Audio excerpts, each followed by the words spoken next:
The champagne flute trembled in my mother's perfectly manicured hand as she raised it toward the crystal chandelier of the Broadmoor Hotel's private dining room. Her voice carried that saccharine tone she reserved for special occasions, the kind that made my skin crawl with its artificial sweetness. "To Victoria and Brandon," she proclaimed, her emerald eyes gleaming with satisfaction. "May your marriage be everything you deserve. Before we jump back in, tell us where you're tuning in from, and if this story touches you, make sure you're subscribed, because tomorrow I've saved something extra special for you." The toast should have been a moment of celebration, but the words that followed turned my world upside down. My father, Richard Vale, cleared his throat and stood beside her, his expensive suit perfectly pressed, his silver hair immaculate as always. "And thanks to Cassandra's generous contribution," he announced with a chuckle that cut through me like broken glass, "we were able to make this dream wedding possible." My fork clattered against the fine china plate as confusion washed over me. Generous contribution? I hadn't contributed anything beyond agreeing to be Victoria's maid of honor. The room full of wedding vendors and family friends continued their polite applause, but I felt suddenly detached from the scene, as if watching it unfold from somewhere far above. "What contribution?" I managed to ask, though my voice sounded strange and distant even to my own ears. My mother's laugh tinkled like wind chimes in a storm. "Oh, sweetheart, don't be modest. The trust fund money, of course. Your grandfather would be so proud to know it went towards such a beautiful celebration of family." The words hit me like a physical blow. My trust fund, the inheritance my grandfather had specifically left for my future, sealed away until my 30th birthday, still 2 years away. The nest egg that was supposed to launch my entrepreneurial dreams, the financial foundation I'd been counting on to start my digital marketing firm. "You accessed my trust fund." The question came out as barely a whisper. Victoria, radiant in her engagement glow, reached across the table and squeezed my hand with false sympathy.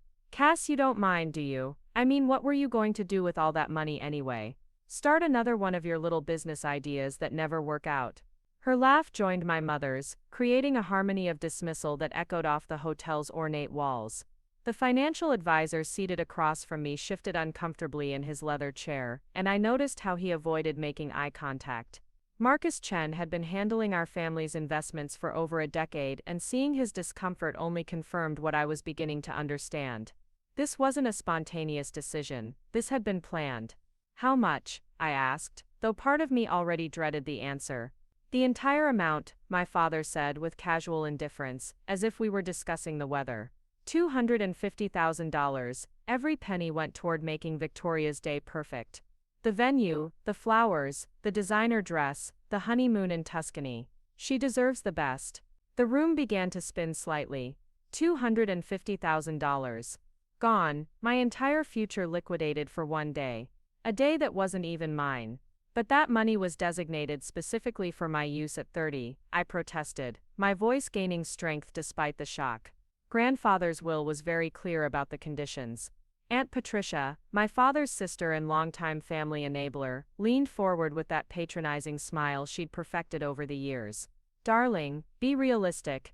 You're 28 and still living in that tiny apartment, jumping from one failed venture to another. At least this way, the money served a purpose. Victoria is settling down, starting a real life with Brandon. She needs security. And I don't." My mother waved her hand dismissively, her diamond bracelet catching the light. "Oh, Cassandra, please, you've had every opportunity handed to you, and look where you are. Still single, still dreaming about businesses that will never succeed. At least Victoria found someone who can provide for her properly."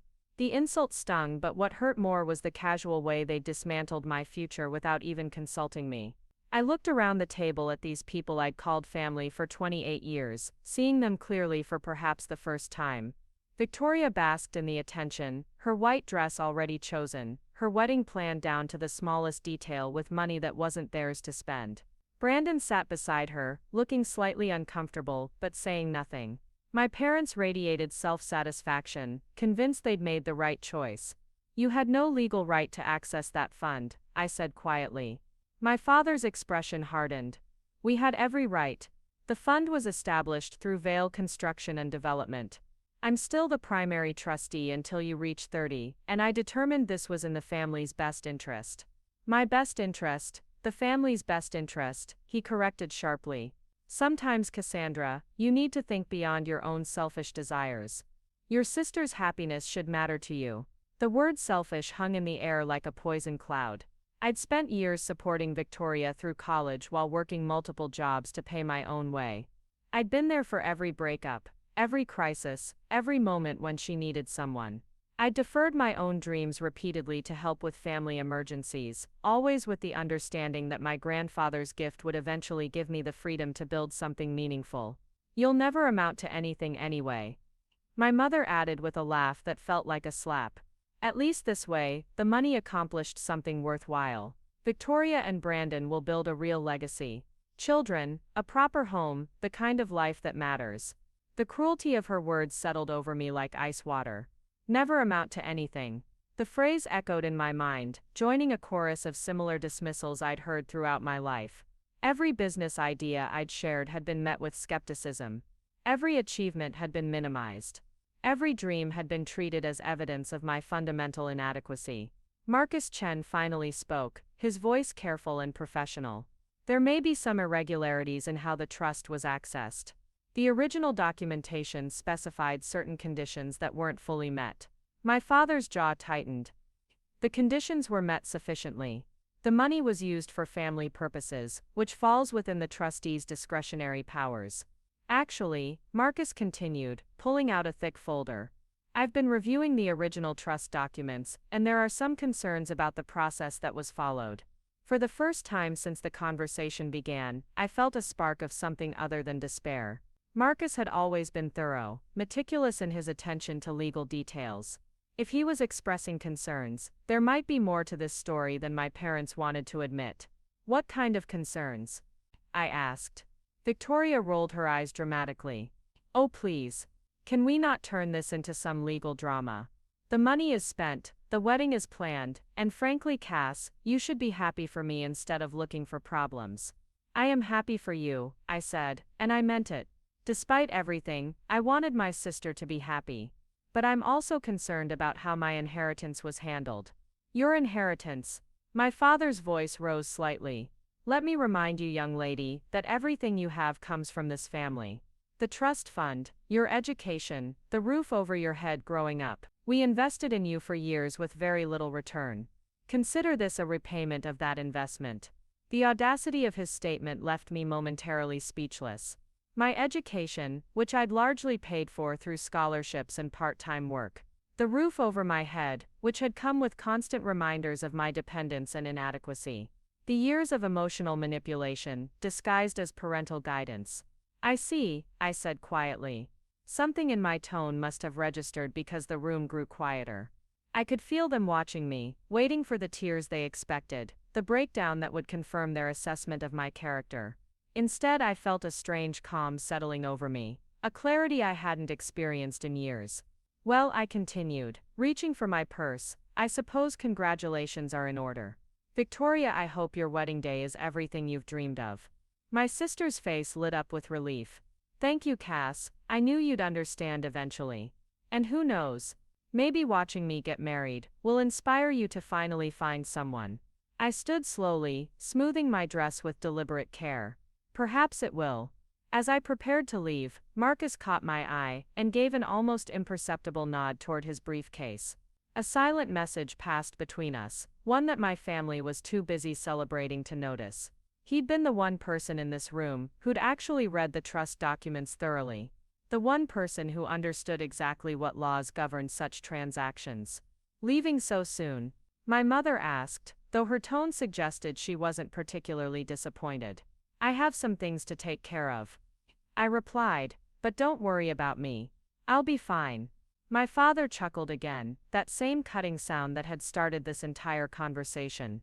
Of course you will. You always land on your feet somehow, even if you never actually accomplish anything meaningful. I paused at the door of the private dining room, looking back at my family one last time. They'd returned to their planning, their excitement, their casual dismissal of what they'd done to me. Victoria was already showing off wedding dress photos on her phone. My parents were discussing catering options with renewed enthusiasm. Aunt Patricia was offering unsolicited advice about flower arrangements. None of them were paying attention to me anymore, which was exactly how I preferred it. The hotel lobby felt like a different world after the suffocating atmosphere of that dining room. I walked slowly toward the exit, my mind racing despite my outward calm. 28 years of being underestimated. 28 years of having my dreams dismissed, my capabilities questioned, my worth measured by their narrow standards. They thought they knew me. They thought they understood exactly who Cassandra Vale was, and what she was capable of achieving. They'd made their calculations based on incomplete information, assuming I would accept their decision with the same passive resignation I'd shown in the past. What they didn't know was that I'd spent the last 3 years quietly building something they'd never bothered to ask about. While they were focused on Victoria's romantic milestones and social achievements, I'd been developing client relationships, creating revenue streams, and establishing the foundation for exactly the kind of business they were convinced I could never manage. What they didn't know was that Marcus Chen wasn't just our family's financial advisor. He'd become a mentor, someone who'd seen potential in me that my own parents had missed. Someone who'd been helping me understand not just business strategy, but the legal complexities of family trusts and fiduciary responsibilities. Preparing and narrating this story took us a lot of time, so if you are enjoying it, subscribe to our channel. It means a lot to us. Now back to the story. What they didn't know was that their casual theft of my inheritance had just activated a level of determination they'd never witnessed before. As I reached my car in the hotel parking lot, my phone buzzed with a text message from Marcus. Can you meet me at my office tomorrow morning? 9 a.m., we need to discuss your options. I typed back quickly. I'll be there.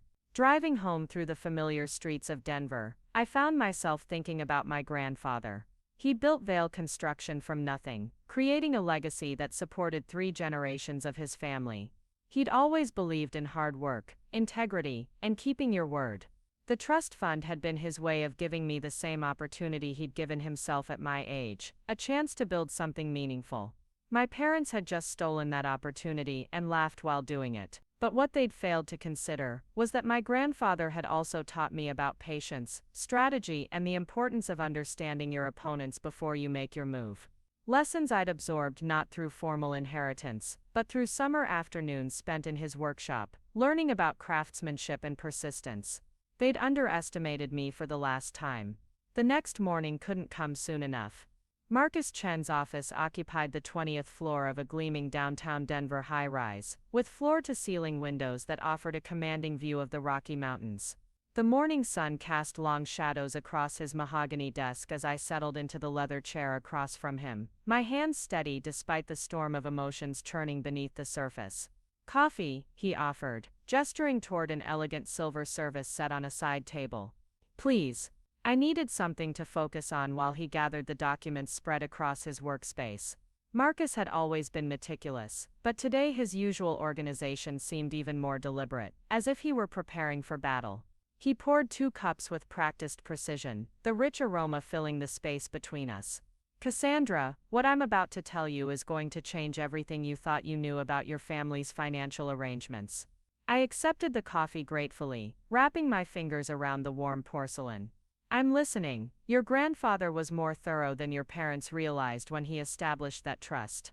Marcus opened a thick legal folder, revealing pages of documents covered in dense legal text.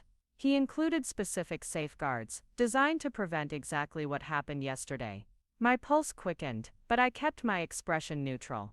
What kind of safeguards? Multiple layers of protection, actually. Your father may be the primary trustee, but he's not the only trustee. Your grandfather appointed a secondary trustee, with veto power over major disbursements. Marcus pulled out a document with official seals and signatures. That trustee is me. The words hit me like lightning. You're telling me my father couldn't legally accept that money without your approval? That's exactly what I'm telling you. And I never approved the disbursement for Victoria's wedding. I set down my coffee cup carefully, my mind racing through the implications. Then how did they access the funds? Marcus's expression darkened. Your father forged my signature on the authorization documents. He submitted falsified paperwork to the bank, claiming emergency family circumstances that required immediate action. The audacity of it stole my breath. My father hadn't just spent my inheritance impulsively. He'd committed fraud to do it, deliberately circumventing the legal protections my grandfather had established. I discovered the forgery 3 days ago when the bank sent me routine quarterly reports, Marcus continued. I've been investigating ever since, which is why I was so uncomfortable at yesterday's dinner. I knew what had happened, but I needed to understand the full scope before taking action. The full scope? He turned his computer monitor toward me, revealing spreadsheets filled with financial data. The $250,000 was just the beginning. Over the past 6 months, your father has been systematically moving money out of various family accounts. The trust fund was the largest single transaction, but there have been others. I studied the numbers, recognizing some account names but not others. How much total? Nearly $400,000. The figure was staggering. I'd known my father was ambitious, always looking for the next big construction contract or investment opportunity, but this level of financial manipulation was beyond anything I'd imagined. Where did the other money go? That's where it gets interesting, Marcus said, pulling up another document. Some went to Victoria's wedding as claimed, but a significant portion was moved into a new LLC that your father established without telling anyone in the family. What kind of LLC? Vale Ventures Incorporated. According to the filing documents, it's a property development company focused on luxury resort construction. Marcus handed me a copy of the incorporation papers. Your father listed himself as the sole owner and primary beneficiary. I scanned the documents, noting the filing date. He established this company 2 months ago, 6 weeks before he accessed your trust fund. The timeline was damning. This wasn't an impulsive decision to help Victoria's wedding. It was a calculated plan to fund my father's new business venture using money that didn't belong to him. Does my mother know about Vale Ventures? I doubt it. The company address is listed as a post office box, and your father used his personal cell phone number instead of the family business line. He's been very careful to keep this separate from Vale Construction. I felt a mix of rage and admiration for his audacity. My father had essentially stolen from his own family to fund a secret business venture, then used my sister's wedding as cover for the theft. It was simultaneously brilliant and despicable. What can we do about it? Marcus leaned back in his chair, his expression serious. Legally, we have several options. The forged signature constitutes bank fraud, which is a federal crime. The unauthorized movement of trust funds violates his fiduciary responsibilities as trustee. And if we can prove he misrepresented the purpose of the disbursement, that's additional fraud. But pursuing criminal charges against your father would destroy your family. Your mother would be devastated, Victoria's wedding would be overshadowed by scandal, and the publicity could damage Vale Construction's reputation permanently. I considered this carefully. Despite my anger, I didn't want to destroy innocent people in my quest for justice. My mother, whatever her faults, genuinely believed she was supporting Victoria's happiness. My sister, spoiled though she might be, hadn't asked for her wedding to be funded through theft. What about civil remedies? Much more promising, Marcus said, brightening. We can demand full restitution of the trust funds plus damages. We can force him to dissolve Vale Ventures and return all illegally obtained capital. And we can petition the court to remove him as trustee and transfer that authority to someone more reliable. You? Actually, I was thinking of someone even better. He smiled for the first time since I'd arrived. According to the original trust documents, you can petition to become your own trustee at any time after age 25 if you can demonstrate financial competence and responsibility. This was news to me. I can control my own trust, with proper legal procedure and court approval, yes. Your grandfather included that provision specifically to prevent exactly this kind of situation. He wanted to ensure you'd have recourse if the primary trustee failed in their duties. The possibilities began cascading through my mind. Control over my own financial future. Freedom from my father's manipulation and judgment. The ability to make decisions based on my own assessment of opportunities rather than his narrow vision of success. How long would that process take? With clear evidence of trustee misconduct, probably 6 to 8 weeks. The court tends to move quickly on financial matters when fraud is involved. And in the meantime, we file for immediate injunctive relief, freezing all remaining trust assets and preventing further unauthorized disbursements. We also demand emergency restitution of the funds already taken. I stood and walked to the window, looking out over the city where I'd grown up. Somewhere down there, my family was continuing with their lives, probably planning more wedding details, completely unaware that their world was about to change dramatically. There's something else you should know, Marcus said quietly, something that might influence your decision about how to proceed. I turned back to him. What? Your father's new business venture, it's already in trouble. He invested heavily in a resort property in Vale, but the deal is falling through. Environmental issues, permit problems, local opposition. He's about to lose everything he put into it, including my trust fund money. Most likely, yes. The irony was perfect. My father had stolen my inheritance to fund a business venture that was about to fail spectacularly. His dismissive comments about my entrepreneurial abilities suddenly seemed even more hypocritical. How much does he stand to lose? Based on what I can determine, probably the entire $400,000 plus additional money he borrowed against Vale Construction's assets to cover the initial investment shortfall. This changed everything. If my father's venture failed, not only would my trust fund be gone, but the family's primary business could be at risk as well. My mother's comfortable lifestyle, Victoria's ongoing financial support, even their house could be in jeopardy. Does he know about the problems with the Vale project? I don't think so. The environmental assessment was just completed last week, and the results haven't been made public yet. But I have contacts in the development community who shared the preliminary findings with me. I returned to my chair, my mind working through possibilities. How long before he finds out? The official report will be released next Friday. Once that happens, his investors will start demanding answers, and the whole project will collapse within days. And if we filed our legal actions before then, we could freeze his assets before he has a chance to lose them trying to save the Vale deal. The timeline was crucial. If we moved quickly, we could not only recover my stolen inheritance, but potentially save my family from financial ruin they didn't even know was coming. It would require precision timing and careful strategy, but the opportunity was there. Marcus, I need to ask you something, and I want a completely honest answer. Of course. In your professional opinion, based on everything you know about my background and capabilities, do you think I have what it takes to manage my own trust fund and build a successful business? He didn't hesitate. Cassandra, I've watched you for 3 years as you've quietly built your digital marketing consultancy. You've acquired clients, managed projects, handled complex negotiations, and consistently delivered results. Your revenue growth has been steady and sustainable. You understand both the creative and analytical sides of business in ways that many entrepreneurs never master. His words carried the weight of professional assessment rather than family loyalty or emotional support. Your parents see you as the child who hasn't achieved their definition of success, but I see you as a young professional who's been methodically building expertise while preparing for larger opportunities. The trust fund was always meant to be that larger opportunity. And you think I'm ready for it? I think you've been ready for longer than anyone in your family realized. I felt something shift inside me, a confidence I'd never quite allowed myself to embrace. For years I'd internalized my family's assessment of my potential, accepting their limitations as truth. But Marcus had no reason to lie to me. His opinion was based on observable performance, rather than family dynamics. There's one more thing, I said slowly. Something I haven't told my family because I knew they wouldn't take it seriously. What's that? I've been working with a client who wants to expand into the Denver market. A tech startup that's grown rapidly in Austin and is looking for someone to manage their regional marketing strategy.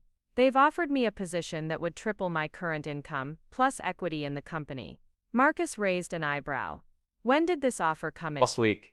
I was waiting until after Victoria's wedding to make a decision because I knew it would involve relocating to Austin for 6 months while we set up operations. And now I'm thinking it might be the perfect time for a change of scenery. We spent the next hour mapping out a strategy. Marcus would begin filing the necessary legal documents immediately, starting with the motion to freeze trust assets and remove my father as trustee. We'd time the filings to coincide with the release of the Vale environmental report, maximizing pressure while minimizing the chance for my father to take defensive action. Meanwhile, I would accept the Austin position and begin the process of relocating, putting both physical and professional distance between myself and the family drama that was about to unfold. One question, Marcus said as we prepared to conclude our meeting. Your parents and Victoria expect you to be devastated by losing the trust fund. They're counting on you to accept this situation passively. How do you want to handle their expectations? I considered this carefully. The old Cassandra would have been devastated. She would have spent weeks processing the betrayal, probably sought family counseling, definitely tried to find some compromise that preserved relationships while accepting permanent financial loss. The new Cassandra, the one who'd just learned she had both legal recourse and professional opportunities her family had never bothered to discover, had different priorities. I think I'll let them continue believing what they want to believe. I said finally. At least until the legal papers are served. And then they'll learn exactly what I'm capable of accomplishing. As I left Marcus's office, I felt lighter than I had in months. Not because the problem was solved, but because I finally understood the full scope of what I was dealing with. My father's theft wasn't just a family betrayal, it was a criminal act with serious legal consequences. My family's dismissal of my capabilities wasn't just hurtful. It was factually incorrect based on observable evidence. Most importantly, I wasn't as powerless as they'd convinced me to believe. The elevator descended smoothly toward the lobby, and I used the time to compose a text message to my potential employer in Austin. I'm ready to accept your offer. When can we discuss start dates and relocation logistics? The response came back within minutes. Fantastic news. Can you be here Monday for onboarding? We'll handle all moving expenses. I typed back quickly. Monday works perfectly. As the elevator doors opened onto the bustling lobby, I realized I was smiling for the first time since yesterday's devastating dinner. My family thought they'd crushed my dreams and secured Victoria's future at my expense. They had no idea what they'd actually done was set in motion their own reckoning, while handing me the motivation I'd needed to embrace opportunities I'd been too cautious to pursue. Sometimes the best revenge really is living well. But sometimes, it's also making sure justice gets served along the way. 3 days later, I stood in my empty apartment, surrounded by boxes labeled for Austin, watching my phone buzz with increasingly frantic messages from my family. The moving truck would arrive tomorrow morning, but tonight felt like the calm before a very specific storm. Victoria's latest text read, "Dad seems stressed about something. He keeps getting phone calls and won't tell us what's wrong. Do you know anything?" I smiled, setting the phone aside without responding. My father's stress was about to become much more justified. Marcus had filed the preliminary legal documents yesterday morning, and the process servers would be making their rounds within the next 24 hours. The timing was perfect. By the time my family understood what was happening, I'd be halfway to Texas, starting a new chapter of my life with a clean slate and proper legal protection. The job offer from Austin had materialized into something even better than I'd initially realized. Nexus Digital wasn't just expanding into Denver. They were launching a comprehensive Southwest regional strategy with plans for offices in Phoenix, Albuquerque, and Salt Lake City within 18 months. My role would involve building marketing frameworks for all 4 locations, with equity stakes that could become substantial if the expansion succeeded. More importantly, the company culture valued exactly the kind of methodical, strategic thinking that my family had always dismissed as overthinking. My new colleagues appreciated thorough research, careful planning, and the ability to see 3 moves ahead in competitive situations. Skills I'd developed despite my family's influence, not because of it. My laptop chimed with an incoming video call from Marcus. His face appeared on screen, and I could see the satisfaction in his expression even before he spoke. "The environmental report on the Vale project was released an hour ago," he said without preamble. "It's worse than we anticipated." "How much worse?" "The property has significant groundwater contamination from an old mining operation that wasn't disclosed in the original survey. Cleanup costs alone would exceed $2 million, assuming the state even grants permits for remediation, which is unlikely given the proximity to protected watershed areas." I whistled softly. "So the project is completely dead. Dead and buried." The primary investor pulled out 30 minutes after the report went public, triggering default clauses that require immediate repayment of all development loans. "Your father is about to face financial obligations he can't possibly meet." The irony was exquisite. While my father had been lecturing me about failed business ventures and unrealistic dreams, he'd been gambling everything on a project that was doomed from the start. His arrogance had prevented him from conducting proper due diligence, the same kind of careful research he'd always criticized me for doing. Have the legal papers been served yet? This afternoon, the process server reached your father at the Vale construction offices around 3 o'clock. According to my contact, he turned completely white and immediately called his attorney. And the asset freeze, effective immediately, all trust fund accounts are now under court protection, and any remaining funds can only be accessed through judicial approval. He can't move another penny without my consent and court oversight. I felt a surge of satisfaction, followed immediately by something more complex. Relief certainly, but also a profound sadness that it had come to this. Despite everything, these were still the people who'd raised me, who'd been present for birthdays and graduations, and countless ordinary moments that had shaped my childhood. Marcus, I need to ask you something. How devastating is this going to be for my mother and Victoria? His expression softened. That depends entirely on how your father responds to the legal pressure. If he cooperates with the restitution process and liquidates Vale Ventures in an orderly fashion, the family's core assets should remain protected. Your mother will keep the house, and Vale Construction itself should survive. And if he doesn't cooperate, then he'll face criminal charges for bank fraud, and the resulting legal costs could force the sale of everything to pay for defense attorneys and civil settlements. It was a stark choice, and I suspected my father's pride would make cooperation difficult. He'd built his identity around being the successful businessman, the family patriarch who made all the important decisions.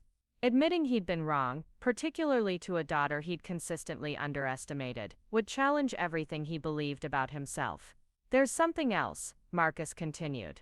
Your father called me about an hour ago, asking for an emergency meeting tomorrow. He sounded desperate. Did you agree? I told him I'd meet with him only if you were present and if he brought legal representation. This isn't a family discussion anymore, it's a formal legal matter. The thought of facing my father across a conference table, with lawyers present and evidence of his crimes laid out in official documents, should have been intimidating. Instead, I found myself looking forward to it. For the first time in our relationship, we'd be operating on equal terms, with his financial manipulation exposed and my own position protected by legal advocates. Schedule it for tomorrow afternoon, I said. I want to handle this before I leave for Austin. Are you sure? You could let the lawyers manage everything from a distance. No, this needs to be finished properly.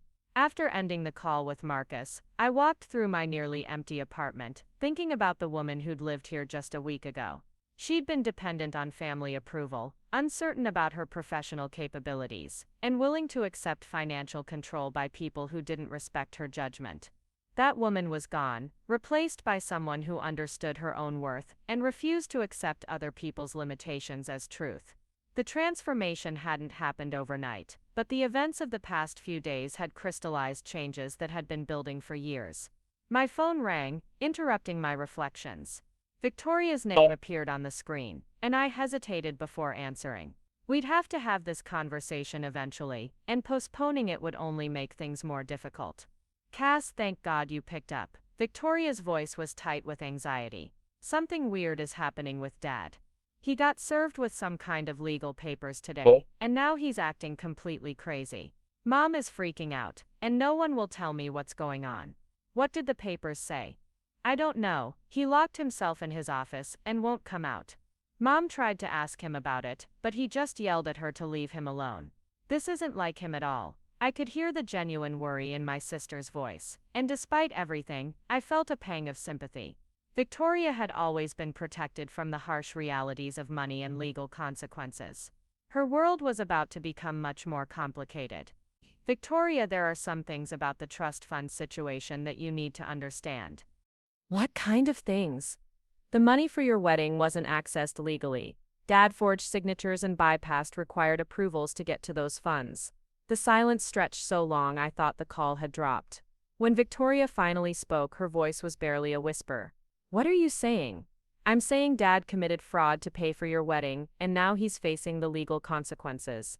But he's the trustee. He has the right to make those decisions, not without approval from the co-trustee, which he never obtained. And definitely not by forging documents and lying to the bank about emergency circumstances.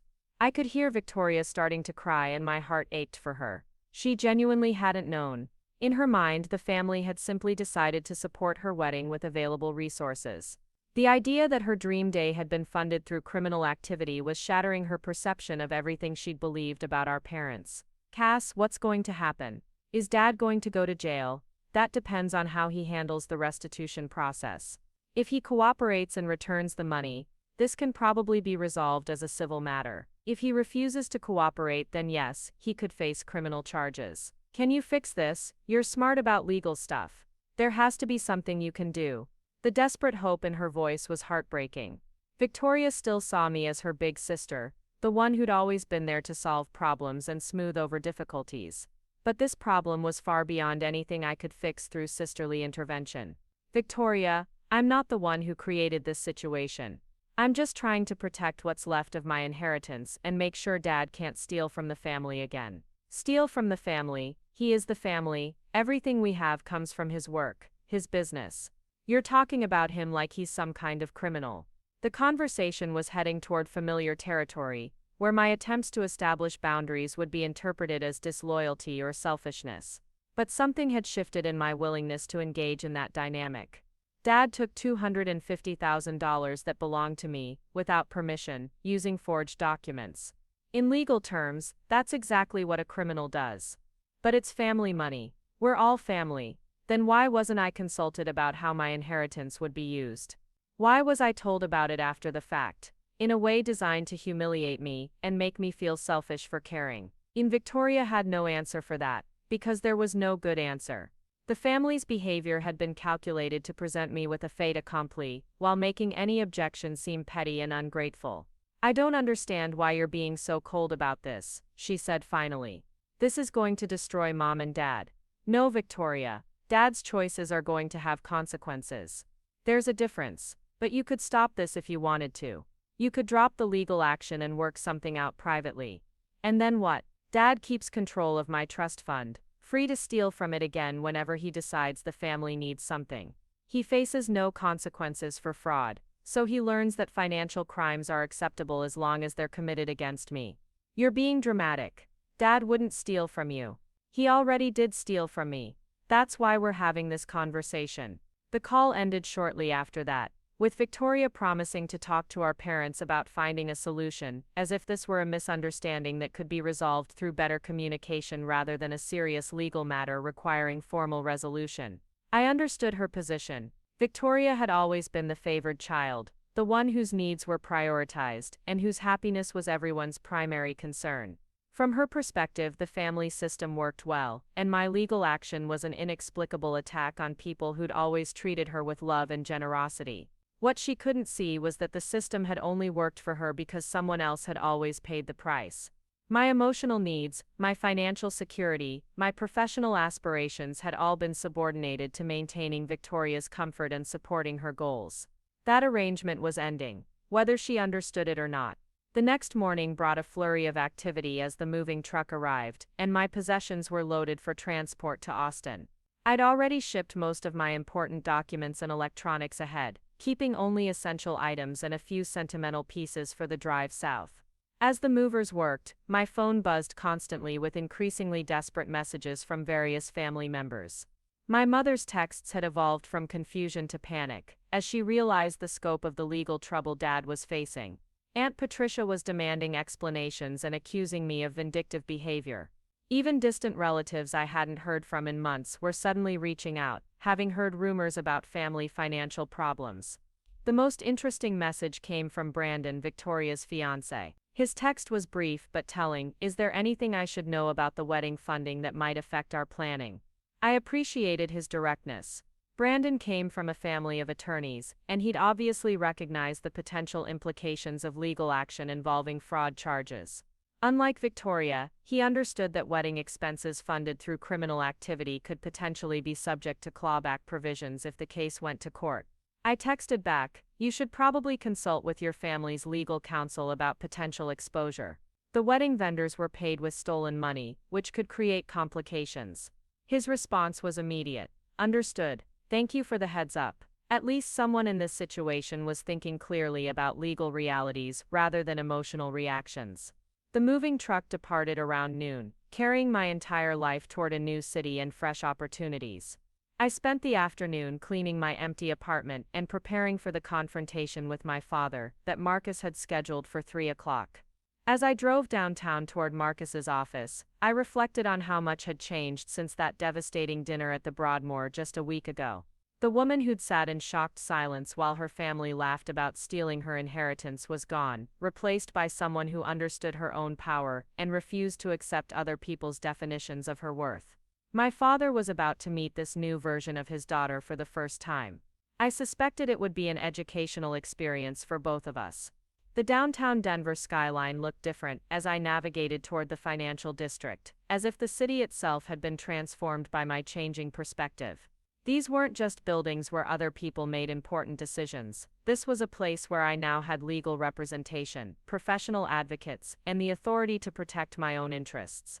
Marcus had texted earlier to confirm that my father would be accompanied by his attorney, a partner from one of Denver's most expensive law firms. The fact that Dad had hired top-tier representation suggested he was finally taking the situation seriously, which was encouraging. It also meant he was probably spending money the family couldn't afford on legal fees, which was less encouraging but entirely predictable. As I parked in the garage beneath Marcus's building, I felt a strange combination of nervousness and anticipation. This meeting would determine whether the situation could be resolved through negotiation or would proceed to full legal warfare. Either outcome was acceptable to me, but one would be significantly less devastating for the innocent members of my family. The elevator ride to the 20th floor felt longer than usual, but when the doors opened, I stepped out with confidence. Whatever happened in the next few hours, I was no longer the powerless victim my father expected to encounter. I was someone who'd learned to fight back effectively, and today he was going to discover exactly what that looked like. The conference room at Marcus's law firm felt electric with tension as I entered, my heels clicking confidently against the polished marble floor. Floor-to-ceiling windows offered a panoramic view of downtown Denver, but the 4 men seated around the mahogany table weren't admiring the scenery. Their attention was focused entirely on the legal documents spread between them, like evidence at a crime scene. My father looked older than I'd ever seen him, his usually perfect silver hair disheveled, and his expensive suit wrinkled as if he'd slept in it. Dark circles shadowed his eyes, and his hands trembled slightly as he shuffled through papers. Beside him sat Robert Hawthorne, senior partner at Hawthorne, Mills and Associates, one of Denver's most prestigious criminal defense firms. The fact that Dad had hired criminal representation, rather than a civil attorney, told me everything I needed to know about how seriously he was taking the fraud charges. Marcus stood as I entered, gesturing toward the chair across from my father. "Cassandra, thank you for joining us. I believe you know everyone here." I settled into my seat with deliberate calm, maintaining eye contact with my father, as I placed my purse carefully beside my chair. He looked away first, his gaze dropping to the documents in front of him, with obvious discomfort. "Richard," Marcus continued, his voice carrying the formal tone he reserved for serious legal matters, "shall we begin with your response to the allegations outlined in our complaint?" Robert Hawthorne cleared his throat, pulling out a thick folder.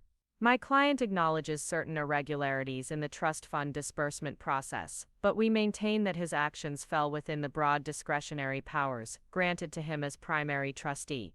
I almost laughed at the careful language. Irregularities, as if forging signatures and lying to banks were mere paperwork oversights rather than federal crimes. Irregularities. Marcus's eyebrow arched with practiced skepticism. "Hawthorne, your client forged my signature on legal documents, submitted false information to financial institutions, and misappropriated funds designated for a specific beneficiary. These aren't irregularities, they're criminal acts." My father finally looked up, his eyes meeting mine across the table. I saw desperation there, mixed with something that might have been surprise. He'd expected to find the same compliant daughter who'd always deferred to his judgment, not this composed woman, flanked by legal advocates, and armed with evidence of his crimes. "Cassandra," he said, his voice hoarse, "surely we can work this out as a family.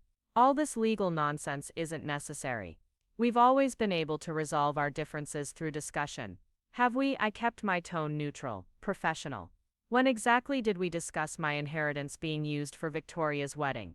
When did we have a family meeting about your new business venture? When did anyone ask for my input on financial decisions that directly affected my future? His face reddened slightly. You were never interested in family financial matters. Every time I tried to include you in business discussions, you seemed distracted, more focused on your little marketing projects than on real family concerns. The dismissal was automatic, reflexive, but this time it bounced off me without impact. I'd heard variations of this argument for years, and I finally understood what it really meant. I wasn't disinterested in family financial matters. I was systematically excluded from them because my opinions might interfere with decisions that had already been made without my input.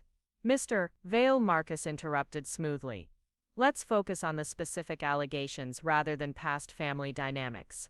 Can you explain why you believed you had the authority to forge my signature on trust fund authorization documents? The question hung in the air like a challenge. Robert Hawthorne leaned forward, clearly wanting to prevent his client from answering directly, but my father was already speaking. I needed to move quickly to secure Victoria's wedding arrangements. The vendors required immediate payment, and I couldn't reach you for approval. I assumed you'd agree to the disbursement once you understood the circumstances. But you never attempted to contact me. Marcus replied calmly. Phone records show no calls to my office during the relevant time period. Email logs show no messages requesting approval. In fact, the bank documents you submitted were dated and notarized 3 days before Victoria's engagement was even announced. The timeline was damning, and I watched my father's face pale as he realized how thoroughly his story was being dismantled. He'd been operating under the assumption that his version of events would be accepted without serious scrutiny, the same way his authority had always gone unquestioned within the family. Furthermore, Marcus continued, reaching for another folder, we have documentation showing that the majority of the trust fund money was transferred not to wedding vendors, but to Vale Ventures Incorporated, a company you established without informing any family members. My father's attorney placed a restraining hand on his arm, but the damage was already done. The evidence was overwhelming, and everyone in the room knew it. Richard, I said quietly, drawing his attention back to me, I know about the Vale project. I know about the environmental problems, the investor withdrawal, the cleanup costs you can't possibly afford. I know you're facing financial ruin. His composure cracked completely.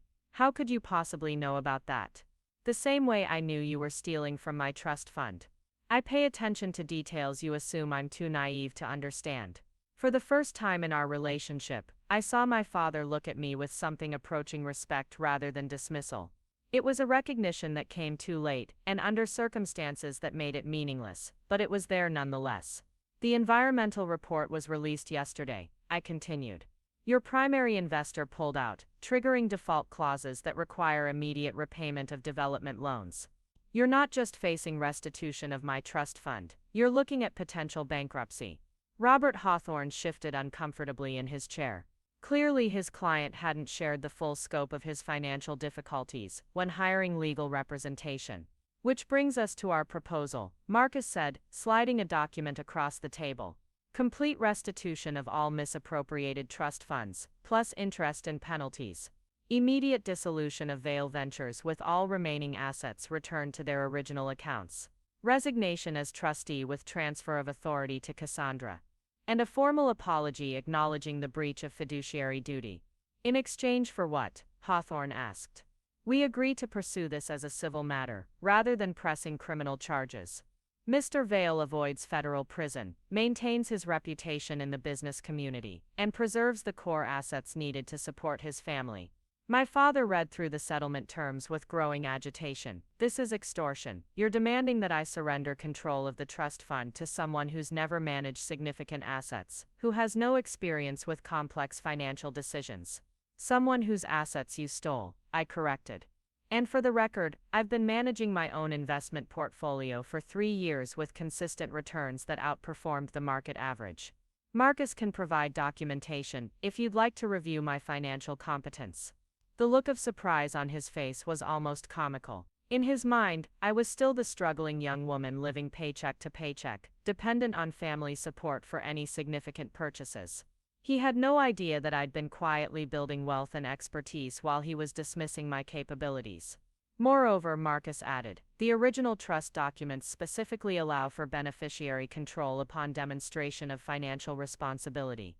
Cassandra meets all the requirements your father established when he helped draft those documents 15 years ago. But she's only 28. The trust doesn't mature until 30. That provision applies to automatic distribution, not to trustee transfer in cases of misconduct. Your father included emergency provisions, specifically to prevent the kind of situation we're dealing with today. The irony was perfect.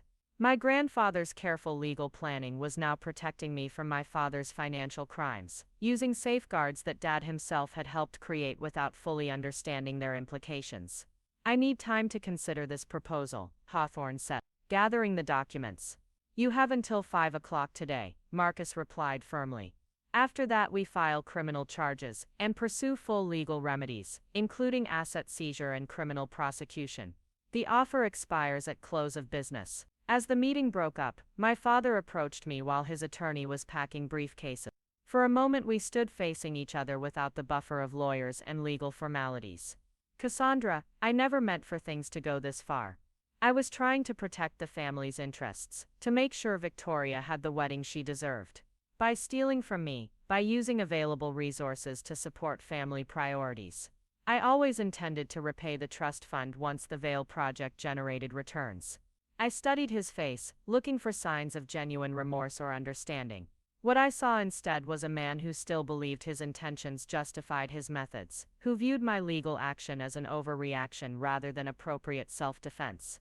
Dad, do you understand what you did wrong? He frowned, clearly confused by the question. I made some procedural errors in accessing the funds, but my motivations were sound. Family should come before technicalities. The answer told me everything I needed to know. Even now, facing criminal charges and financial ruin, he couldn't acknowledge that stealing my inheritance was fundamentally wrong. In his mind, my money was family money, my future was subordinate to family priorities, and my legal rights were technical obstacles rather than meaningful protections. Then you understand why I can't trust you with my financial future anymore. But I'm your father. I've been managing family finances successfully for decades. You're talking about taking control of $250,000 with no experience in estate management, no understanding of tax implications, no knowledge of investment strategies. I'm talking about protecting my inheritance from someone who's already stolen it once and shows no remorse for doing so.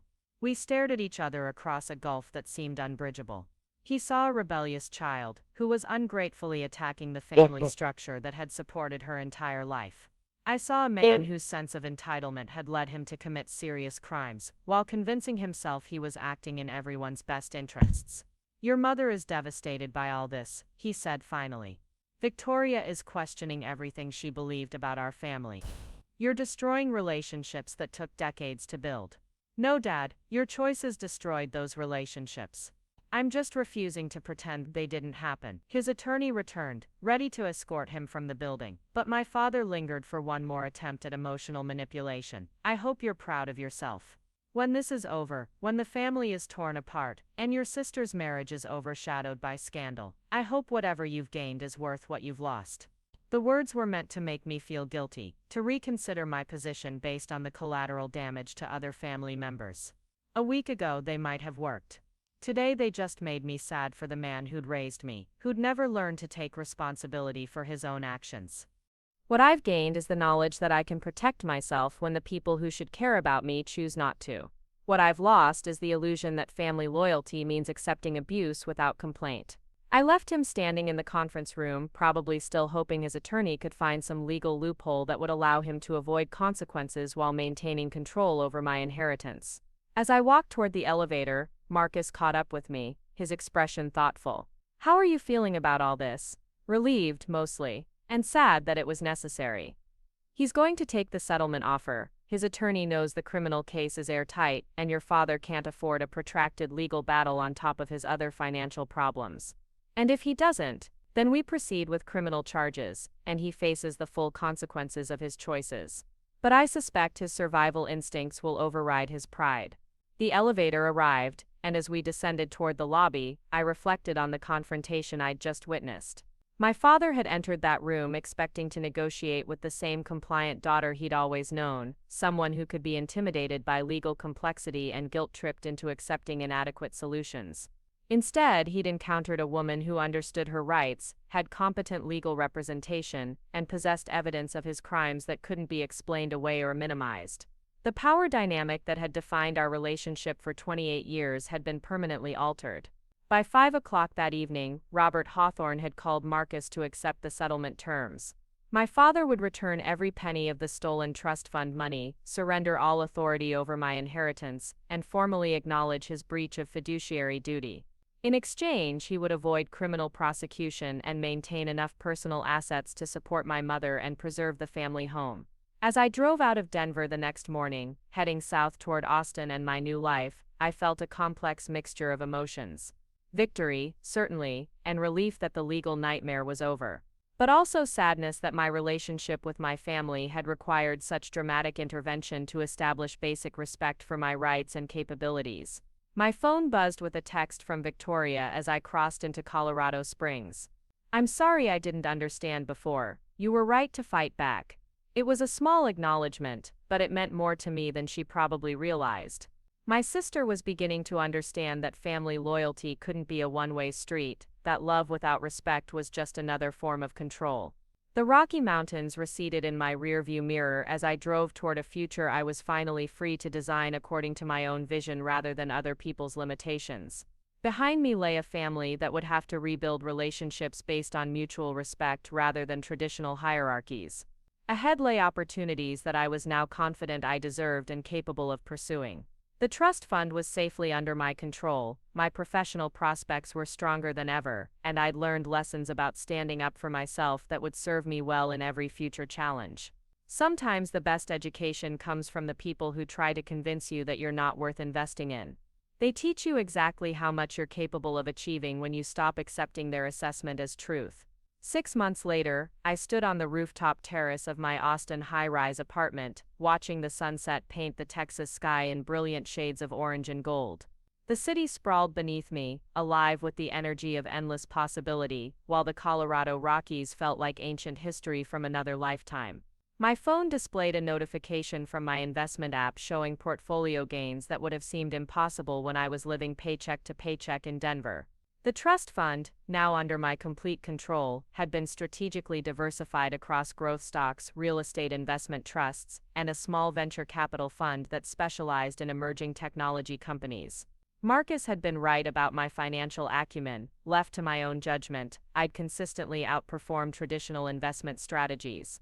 More satisfying than the financial gains, however, was the success of my role at Nexus Digital. What had started as a regional marketing position had evolved into something far more significant. The company's Southwest expansion had exceeded all projections, with my strategic frameworks being adopted as the template for future growth into additional markets. My equity stake, initially valuable on paper, was now worth more than my original trust fund had been. The irony wasn't lost on me. While my father had been gambling away my inheritance on a doomed resort project, I'd been building the kind of sustainable business success he'd always claimed I was incapable of achieving. The difference was that I'd done it through careful research, strategic thinking, and methodical execution rather than arrogant assumptions and reckless speculation. My laptop chimed with an incoming video call from Marcus, interrupting my evening reflections. His face appeared on screen, and I could see the satisfaction in his expression that had become familiar over the past months as we'd worked together to restructure my financial portfolio. "Good evening, Cassandra. I hope I'm not interrupting anything important. Just enjoying the view and reviewing investment reports. What's the latest from Denver?" "Several developments you should know about. First, your father completed the final restitution payment yesterday. The trust fund account is now fully restored with interest and penalties as specified in the settlement agreement. The news brought a sense of closure I hadn't realized I was still seeking. Despite having moved on professionally and personally, part of me had remained tethered to the unresolved financial mess my father had created. Knowing that every stolen dollar had been returned, with appropriate compensation for the time and trouble his crimes had caused, felt like the final chapter of a difficult story. How did he manage the full repayment? Last I heard, the Vale project losses were catastrophic. He sold Vale Ventures at a significant loss and liquidated some personal investments, but the bulk came from an unexpected source. Your grandfather's estate had a life insurance policy that matured last month. The proceeds went directly to your father as the designated beneficiary. I couldn't help but smile at the cosmic justice of it all. My grandfather's final gift had ended up paying for my father's crimes against my grandfather's intended legacy. The old man would probably have appreciated the irony, assuming he was watching from wherever successful patriarchs go to observe their family's ongoing dramas. And the family business, Vale Construction, survived, though barely. Your father had to take on a business partner to cover the operational shortfalls caused by his financial mismanagement. He's no longer the sole owner, which has apparently been a difficult adjustment for someone accustomed to absolute control. I imagine it has been. There's more. Your sister has been asking about you. This was news I'd been both expecting and dreading. Victoria and I hadn't spoken since the settlement was finalized, our relationship another casualty of the legal warfare that had consumed our family. Part of me missed her despite everything, but another part recognized that our connection had always been built on an unequal foundation that might not survive the shift to mutual respect. What kind of asking? She's been calling my office trying to get your contact information. Apparently, she wants to rebuild your relationship on what she calls honest terms. Did you give her my number? Of course not, that's your decision to make. I appreciated Marcus's discretion, but the situation left me uncertain about how to proceed. Victoria represented my past, the family dynamics I'd worked so hard to escape. But she was also my sister, someone who'd been as much a victim of our parents' manipulative behavior as I had been, even if her victimization had taken a different form. Has she said anything specific about what she wants to discuss? Only that she's learned things about the family financial situation that she wishes she'd understood earlier. She seems to grasp that her wedding was funded through criminal activity, and she's struggling with the implications. The conversation was interrupted by a knock at my apartment door. I excused myself from the call with Marcus, promising to consider Victoria's request for contact, and went to answer the unexpected visitor. Through the peephole, I saw a familiar face that made my heart skip several beats. Jessica Torres stood in the hallway, looking nervous but determined, holding a bottle of wine and what appeared to be a carefully wrapped gift. Jessica, I opened the door, genuinely surprised to see her. What are you doing in Austin? Job interview, she said with a slightly sheepish smile. And hoping to catch up with someone who helped me understand what real friendship looks like. I invited her inside, curious about what had brought her to Texas and how she'd managed to find my address. We settled onto my living room couch with glasses of the wine she'd brought, a crisp Sauvignon Blanc that paired perfectly with the evening's warm breeze flowing through my open balcony doors. So tell me about this job interview, I said, noting that she looked more confident and polished than I'd ever seen her during our brief acquaintance in Denver. Corporate Communications Director for a renewable energy startup. The position would involve managing public relations, investor communications, and strategic messaging for a company that's developing next-generation solar technology. Her eyes lit up as she described the opportunity, displaying the kind of professional excitement I recognized from my own career transformation. That sounds perfect for you. How did the interview go? Better than I expected.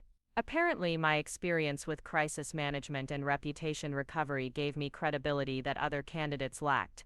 We both laughed at the ironic reference to her role in exposing my father's crimes and helping me build the legal case that had ultimately protected both of us from his manipulation. Jessica had been instrumental in documenting his pattern of financial deception, providing testimony that had strengthened our position during settlement negotiations. I owe you more than I can ever repay, I said, meaning it sincerely. Your courage in coming forward made all the difference in how this situation resolved. Are you kidding? You're the one who showed me that I didn't have to accept being discarded like yesterday's news. Before you reached out to me, I was planning to disappear quietly and pretend the whole thing had never happened. We spent the next hour catching up on each other's lives, sharing stories about professional successes and personal growth that had emerged from the wreckage of our involvement with my dysfunctional family. Jessica had used the experience as a catalyst for ending a pattern of relationships with unavailable men who treated her as disposable entertainment rather than a partner worthy of respect. I have something for you, she said, reaching for the wrapped gift she'd placed on my coffee table. Consider it a housewarming present, even though you've been here for months. Inside the elegant packaging was a leather-bound journal with my initials embossed on the cover in gold lettering. The pages were thick, cream-colored paper perfect for handwriting, and a ribbon bookmark marked the first page where Jessica had written an inscription. For new chapters and fresh starts. Thank you for teaching me that the best revenge is becoming someone your enemies never expected you to be. The gift touched me more deeply than I'd anticipated. During the chaos of legal battles and family confrontations, I'd lost sight of the friendships that had emerged from the crisis. Jessica represented something valuable, a connection based on mutual respect and shared understanding rather than family obligation or professional necessity. This is beautiful, thank you. There's something else, she said, her expression growing more serious.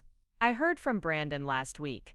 Victoria's fiancé had been one of the few people to emerge from the family drama with his reputation intact, largely because he'd handled the situation with legal precision and moral clarity. When he'd learned that his wedding was being funded through criminal activity, he'd immediately consulted attorneys and distanced himself from any financial arrangements that might compromise his professional standing. How is he handling everything? Better than expected, actually. He postponed the wedding indefinitely while Victoria works through her family issues, but he's standing by her. Apparently, he sees her willingness to acknowledge the problems as evidence that she's capable of growth. That's generous of him. He also wanted me to pass along a message. He said to tell you that your handling of the legal situation probably saved their relationship in the long run.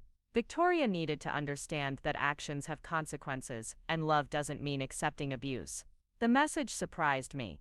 I'd assumed that my legal action had created nothing but problems for Victoria and Brandon, forcing them to confront uncomfortable truths about family dynamics they would have preferred to ignore. The idea that Brandon viewed the crisis as ultimately beneficial suggested a level of maturity I hadn't expected from someone so young. Is Victoria doing better?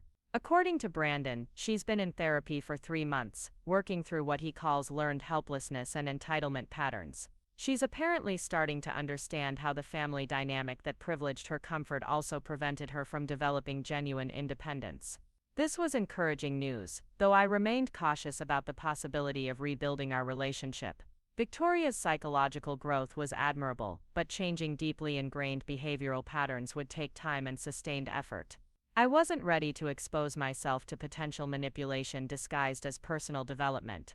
As the evening progressed, Jessica and I discussed our respective career trajectories and the lessons we'd learned about identifying and avoiding toxic relationship patterns.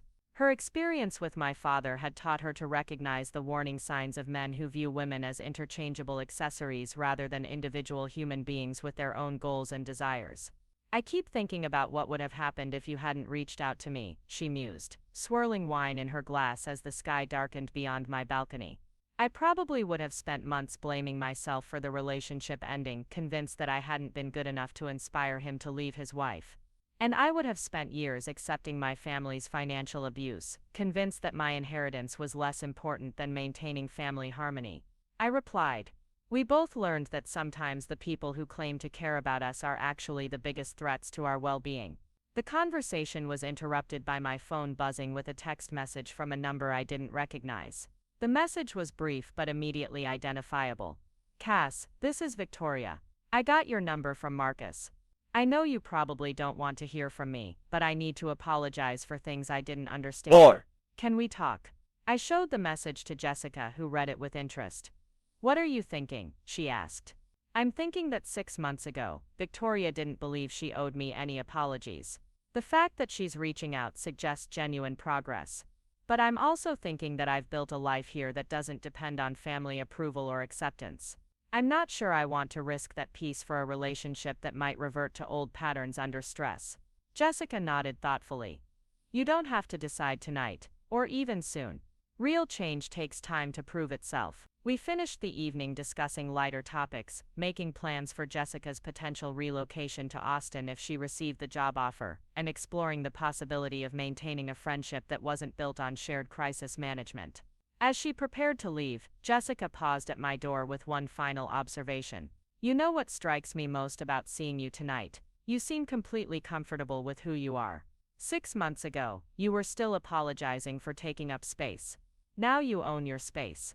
Her words stayed with me long after she left, as I stood once again on my terrace, watching the city lights twinkle below. The woman Jessica had described was indeed different from the person who'd sat in shocked silence while her family laughed about stealing her inheritance. That transformation hadn't happened overnight, but it had been thorough and, I believed, permanent. The next morning brought news that Jessica had received the job offer, along with a relocation package that would bring her to Austin within 6 weeks. I felt genuine excitement about having a friend nearby who understood my journey from victim to empowered individual, someone who'd witnessed my growth firsthand and could help me maintain perspective during whatever challenges lay ahead. I also decided to respond to Victoria's text message, though not with the immediate reconciliation she was probably hoping for. I appreciate your willingness to apologize, and I'm glad you're working to understand what happened. I'm not ready for a close relationship yet, but I'm open to occasional contact as we both continue growing. Take care of yourself. Her response came within an hour. I understand and I respect your boundaries. I'm just grateful you're willing to leave the door open. I love you and I'm proud of what you've accomplished. The exchange felt healthier than any communication we'd shared in years, marked by mutual respect rather than guilt manipulation or emotional blackmail. Whether Victoria's growth would prove sustainable remained to be seen, but her willingness to accept my boundaries was encouraging. Later that week, I received an unexpected call from my mother. Our conversation was brief and awkward, filled with the kind of superficial pleasantries that people use when they're not sure how to bridge a significant emotional distance. She asked about my work and my apartment, carefully avoiding any reference to the legal battles that had torn our family apart.